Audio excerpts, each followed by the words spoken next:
bill moving through the Iowa legislature could change how hemp products are regulated across the state. Hemp contains low levels of THC, which is what causes a marijuana high and is commonly grown for products like CBD oils, grains, and industrial materials. Iowa Capitol Bureau reporter Isabella Warren explains why one farmer says the bill could bring more revenue to farmers.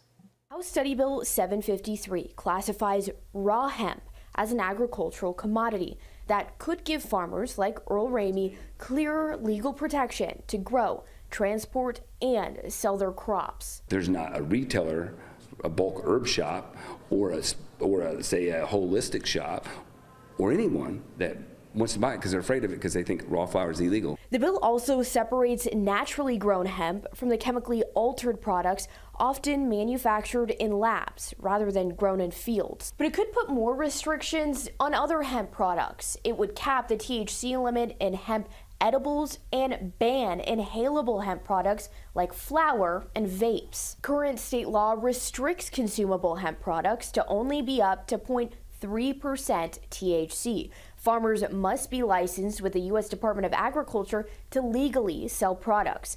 But Ramey says this could make a new lane for farms to sell their product and avoid those restrictions. For the last 5 years I've been growing in Iowa, we've had no lane. It's like we have a consumable hemp lane, we have a medical lane, but there's not a true agricultural lane for agricultural-based products. The bill would also align the state with new federal law starting in November of this year that reclassifies hemp.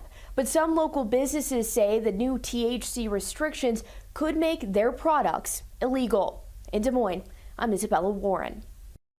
The bill was moved forward in a full committee. Lawmakers could amend the bill before moving it to the House floor for debate.